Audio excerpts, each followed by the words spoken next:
Francis II, the shy and deeply devout heir to the throne of the Two Sicilies, and Maria Sophia of Bavaria, a spirited and strong-willed princess from the House of Wittelsbach, were joined in a dynastic marriage meant to reinforce the unity of Catholic monarchies in a time of growing political unrest. Behind the dazzling facade of royal ceremony, however, lay a deeply personal drama. The story of a young woman who would transform from a hesitant bride into a heroine under siege and a living symbol of a fallen age. This is not merely the story of a failed marriage, but of a woman who endured betrayal, exile, and solitude without ever losing her dignity. Francis had been raised in an atmosphere of strict religious conservatism. His mother, Maria Theresa of Austria, instilled in him an almost monastic worldview. As a child, he was immersed in prayer and spiritual exercises, shunning friendships and worldly pleasures. Even in adulthood, he avoided the company of women and lived as though the body were a source of sin. He was often described as a monk king, and that perception followed him throughout his reign. Maria Sophia, by contrast, grew up in a world of freedom and natural beauty. Raised at Possenhofen Castle by Lake Starnberg, she enjoyed a childhood filled with horseback riding, mountain climbing, swimming in cold waters, and fencing with her brothers. Her family affectionately called her the Little Sparrow, not for weakness, but for her slender frame, sharp eyes, and boundless energy. She was especially close to her sister Elizabeth, the future Empress of Austria, with whom she shared a rebellious and free-spirited nature. When Francis received her portrait, he approved the match. Maria Sophia, after receiving his miniature in return, voiced some concern over rumors about his sick eye, which were politely dismissed. At the age of 17, she arrived in Naples. Clad in a white dress adorned with orange blossoms, she made a striking impression. Tall, elegant, with expressive eyes and long chestnut hair. On the ship, she walked straight up to her future husband and cheerfully said, "Bonjour, François." He kissed her on the forehead nervously. Yet behind the fanfare, trouble was already looming. On their wedding night, Francis did not enter the bedroom until his bride was asleep. This became routine. He lingered in the hallway praying, uncertain and anxious. Their maids whispered. The sheets remained spotless. Maria Sophia kept silent at first, but later confided in her lady-in-waiting. It took 2 months and the discreet intervention of a priest before Francis made any attempt at physical closeness. Even then, intimacy remained painful. Francis suffered from phimosis, a condition he would not surgically address for nearly a decade. Meanwhile, Maria Sophia sought meaning in her new role. She rode horses through the streets of Naples, visited soldiers, posed for photographs, and spoke with the people. Her charm won over the public. She played with dogs, trained parrots to speak German, and refused to be confined by rigid protocol. In letters to her sister, she described the court as suffocating and her marriage as emotionally barren. Her mother-in-law, Queen Maria Theresa, kept her under constant scrutiny, criticizing her for laughing too loudly, for her lack of piety, even for wearing clothes that were deemed too modern. Maria Sophia endured it with restraint, though she gradually withdrew into herself. Her husband remained distant, engrossed in his faith. She, full of life, longed for something more than duty. In 1859, following the death of Ferdinand II, Francis ascended the throne.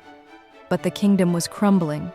The movement for Italian unification was gaining momentum, and the revolutionary General Garibaldi launched his southern campaign. Francis hesitated. Maria Sophia urged decisive action, even as the monarchy's authority collapsed. Eventually, the royal couple took refuge in the fortress of Gaeta. It was there, under bombardment, that Maria Sophia revealed her true mettle. She refused to flee, visited the wounded, distributed food, and slept in the damp corridors. Soldiers called her the Joan of Arc of Naples. One day, a shell shattered a window near the Spanish ambassador, injuring the queen with glass. Calmly, she brushed off the dust and said, "At last, the enemy has given me something. I only wish it had been a proper wound." Her bravery captured the imagination of Europe. Tsar Alexander II awarded her the Order of St. George, the French Empress Eugénie sent a letter of admiration. But heroism could not save the throne. After the fall of Gaeta, the couple moved to Rome, where Pope Pius IX offered them residence in the Quirinal Palace. There, Maria Sophia found herself isolated once more. The court whispered. Her relationship with her mother-in-law remained strained. Francis, emotionally and physically distant, remained locked in his private world of prayer.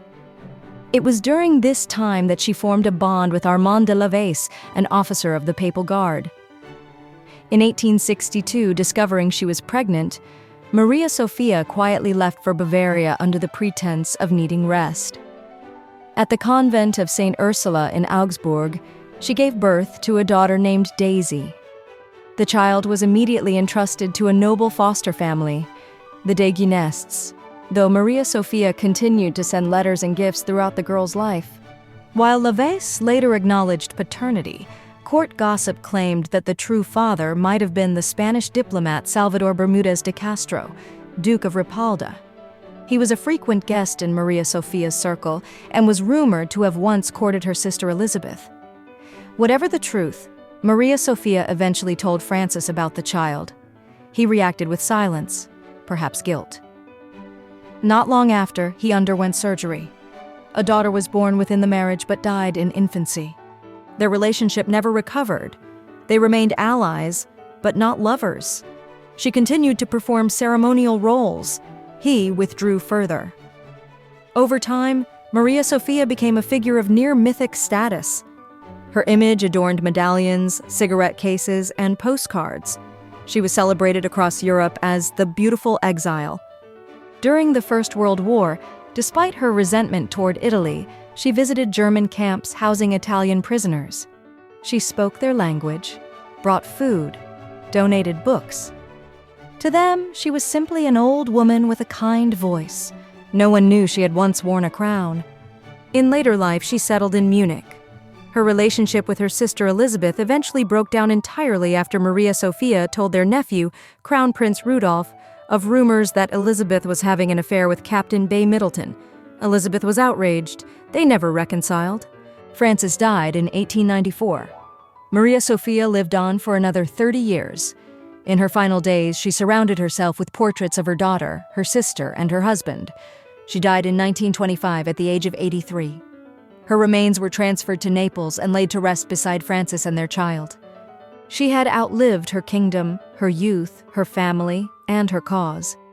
But in the memory of Europe, she endured, not as the wife of a weak king, but as a woman whose dignity remained unshaken by war, betrayal, or exile. Not a queen mother, nor a stateswoman, nor a widow, but something rarer, a human symbol of lost grandeur and unbroken strength.